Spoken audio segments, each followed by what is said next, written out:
important. Et regardez, quand Saül a perdu le Saint-Esprit, il a commencé à posséder. La Bible dit, un mauvais esprit a commencé à agiter Saül. Maintenant, il était comme fou. Et c'est David maintenant qui vient jouer la harpe. Et puis l'esprit le laisse en paix. Regarde, quand tu es troublé, tu as besoin de la présence de quelqu'un qui a l'esprit. Pour que tu sois en paix.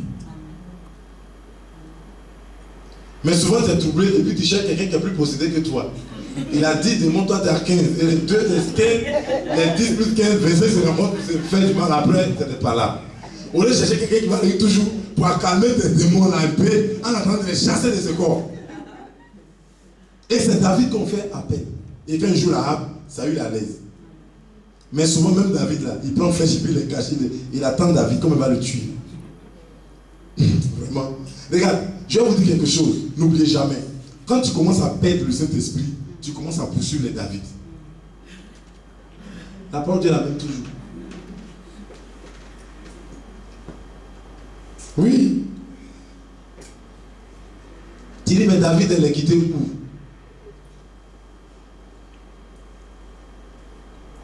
David est dans bergerie, il est en brousse.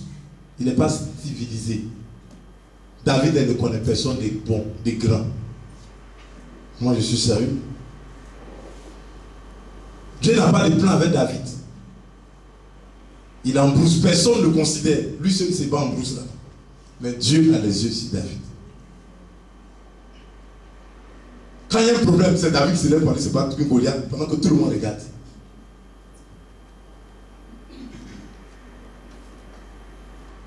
Au lieu de prendre javelot pour se battre, David a pris caillou, 5 pierres, qui répandent le nom de Jésus-Christ. J-E-S-U-S. Il n'a plus que le J. Goliath à terre. Il a pris 5 pierres bien polies. C'était un torrent. C'est-à-dire que l'eau passait sur ces pierres. C'est-à-dire quoi? Une pierre vivante. Le chrétien qui est dans le but du Saint-Esprit. C'est qu'il peut s'élever contre Goliath. C'est lui qui peut faire tomber Goliath. Quand David a annoncé, c'est Dieu qui a tué cette pierre pour tuer Goliath. Sinon, physiquement parlant, David ne va pas frapper Goliath.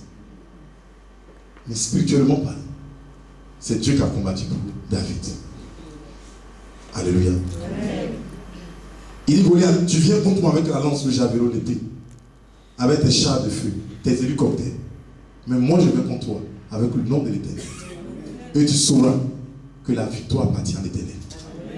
La victoire, quand de victoire, là, c'est à Dieu, c'est entre les mains de Dieu. Amen. Moi, je n'ai qu'à l'aimer, de l'humilier, de marcher sur sa parole, puis me donne. C'est pas parce que tu es fort que tu gagnes. Regarde Gédéon. Avec 300 personnes, il a gagné une armée de 10 ou 20 000 personnes. J'ai dit, si vous êtes beaucoup, vous êtes c'est vous. Diminuez encore, diminuez encore, diminuez encore. Mais là, allez-y. Entre eux-mêmes, le peuple se sont détruits eux-mêmes. C'est pas toi qui dépasse, c'est Dieu qui gagne pour toi. C'est pas toi. C'est bien beau, mais c'est Dieu qui parle. Si tu fais tout ça que Dieu n'est pas d'accord là, tu vas perdre. Regardez, quand Dieu dit le peuple désobéit, ils vont combattre la peine. Mais quand Dieu dit allez, vous allez gagner, ils vont gagner. Non, ce n'est pas ta force qui te fait gagner. Ce n'est pas ta force, ce n'est pas l'onction. Il faut être humble. Il faut obéir. Il faut marcher selon ses directives. Alléluia. Amen. Alléluia. Amen. Alléluia. Amen. Mais en même temps aussi, l'onction aussi, c'est très important pour l'œuvre de Dieu. Moi, j'aime l'onction de Dieu. Amen. Alléluia. Comme je vous l'ai dit, ça vient rendre l'œuvre de Dieu facile. Amen. Alléluia. Amen. Parce que c'est Dieu qui te vous recevoir une puissance. C'est pour dire, si tu es chrétien, on doit avoir cette puissance-là sur toi. C'est Dieu qui a dit. Il dit, vous recevez une puissance, celle du Saint-Esprit. C'est à tout le monde. Il dit, cette promesse est pour vous, pour vos enfants, et pour tous ceux qui sont au loin, en aussi grand nombre que le Seigneur, notre Dieu les appelle. Justement, Dieu, nous les Africains, Dieu a nous appelé aussi pour ça. Regardez Israël ici, puis regardez nos pays où les nous sont quittés. Nous sommes dans le plan aujourd'hui. C'est une promesse. Et nous sommes montés dans cette promesse. Mais où est la puissance dans ta vie? Tu parles de Dieu, où est la puissance? On met malade devant toi, tu ne peux rien faire. Quelqu'un même est possédé, tu ne peux pas chasser des démons. Mais tu dis, je suis chrétien. Tu es content même de t'appeler chrétien. Ton frère souffre, mon dos me fait mal, tu le regardes, ça va aller. J'ai pris un jour de jeûne. Un jour de jeûne, tu prends ta bête, tu vas poser, tu vas prier, tu vas guérir. Il n'y a pas le feu en toi. La vie, je vous parlerai du Saint-Esprit de feu. Où est le feu en toi? Mais il y a beaucoup qui sentent le feu de Dieu ici. N'est-ce pas? Qui sent le feu sur sa vie? Qui sent le feu? C'est vous qui m'avez dit vous sentez le feu ici. Je me l'appelle, c'est vous. Je vous connais, c'est vous qui êtes là. Vous dites, il y a le feu.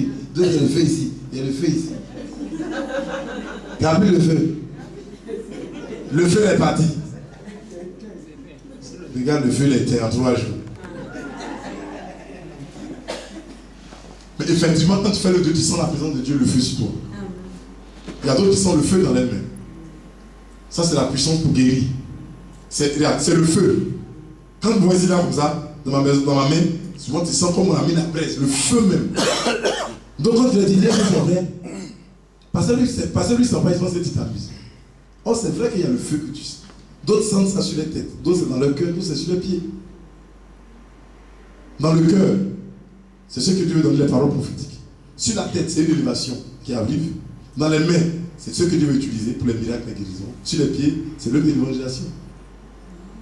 Sur le dos, c'est ce que Dieu veut utiliser dans sa puissance. C'est du temps que la puissance, c'est une puissance. Tu sens le feu au niveau de ton dos. Alléluia. Alléluia. Amen. Sur les yeux, tu sens comme un feu sur les yeux. C'est la vision. Amen. Mais il dit, je vais bâtir le Saint-Esprit et de feu. C'est le feu là qu'on tire là. Il dit le Saint-Esprit et de feu. Il n'a pas dit Saint-Esprit, il a Saint-Esprit et puis feu. Mais le problème, c'est que quand le Saint-Esprit va, l'onction est toujours là. Mais souvent, le diable maintenant vient utiliser l'onction qui est là et tu deviens faux prophète.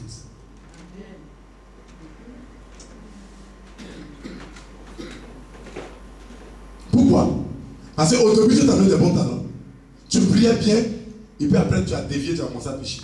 Au lieu de te répandre pour venir dans le plan de Dieu, tu as laissé comme ça. Mais les talents sont là. Donc le diable récupère ça maintenant. Pour dire, hé, démon, venons à toi, bon quelqu'un ici qui a connu Dieu, mais qui n'a pas aimé pour continuer. Nous, on va continuer son ministère. Amen. Et maintenant, il vient se poser en toi. Maintenant, le don que Dieu a pris là, maintenant, il prend pour gérer. Tu deviens maintenant faux apôtre, faux évangéliste, faux docteur, faux pasteur. Parce qu'au fait, c'est pas Dieu qui t'utilise. Mais ta vie même ne parle pas. Vous voyez comme les devants sont mal. Alléluia. Je vais vous expliquer l'onction puis l'esprit. Vous voyez, la source ici c'est Dieu. On a branché des fils. Et les fils vont par exemple dans l'ordinateur. Ou bien je peux dire dans un fer à repasser. Parce que c'est chaud. C'est chaud, hein? Et donc, le Saint-Esprit c'est la source. Et le Saint-Esprit a amené sa source dans le fer à repasser. Alléluia. Amen. Vous comprenez? Il est connecté. Donc le fer est chaud. Mais il arrive un moment où on déconnecte. Maintenant le canal qui est là-bas, le feu est toujours là. Mais le feu va faire quoi? Mais c'est un coup. Mais c'est ce que le diable fait. Maintenant il prend la prise là. Et puis il connecte à lui son feu maintenant. Le feu est branché.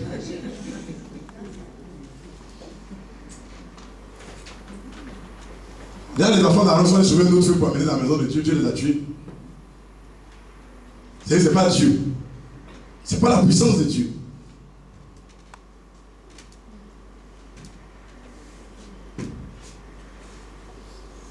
Le diable va te déconnecter à Dieu. Il va te connecter à lui. Et puis tu vas faire un faux travail. Et puis quand tu meurs, tu vas à l'enfer.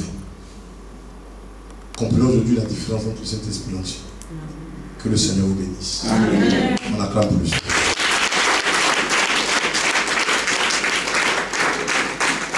Alléluia. Tu as écouté le message? Amen. Je ne demande pas de se lever. Amen. Amen. Tu vas prier sincèrement. Amen. Amen. Seigneur, remplis-moi véritablement de ton esprit. Amène ta présence dans ma vie. Pardonne le péché. Tu connais le message. Tu sais ce qui te concerne. Tu sais ce qui ne te concerne pas. Alléluia. Si tu sais que dans ta vie, il n'y a pas la joie. Il n'y a pas l'amour véritable. Il y a l'hypocrisie, le mensonge, il y a la débauche. Tu ne vis pas bien. Il ne faut pas être content d'être assis à l'église. Il faut demander pardon à Dieu. Il ne faut pas être assis là, tu ne pêches pas bien, puis tu es content. Oh, pourtant ta vie n'est pas propre. Tu mens beaucoup. Tu critiques. Tu calomnies. Souvent tu voles. D'autres même volent les patrons. Combien d'argent tu travailles dans le groupe musical, enveloppe, tu as déjà enlevé dedans. Tu as déjà vu une enveloppe, tu as volé dedans. C'est même pas une personne. Peut-être quand il y a l'argent, là, tu prends. Et tu ne veux pas juste, et tu veux voir la gloire de Dieu. Et tu t'assois à l'église et tout ça, ça ne t'effraie même pas. Tu seras pris dans le jugement un jour. Marchons bien. Cette parole que je vous prêche, ça me concerne tous. Je ne suis pas meilleur que vous. Amen. Nous tous on cherche à aller au ciel.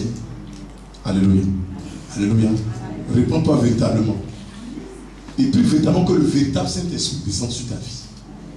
Pas le Saint-Esprit que tu prêches, ça ne te dit rien. Pas le Saint-Esprit qui te fait que tu es toujours en colère.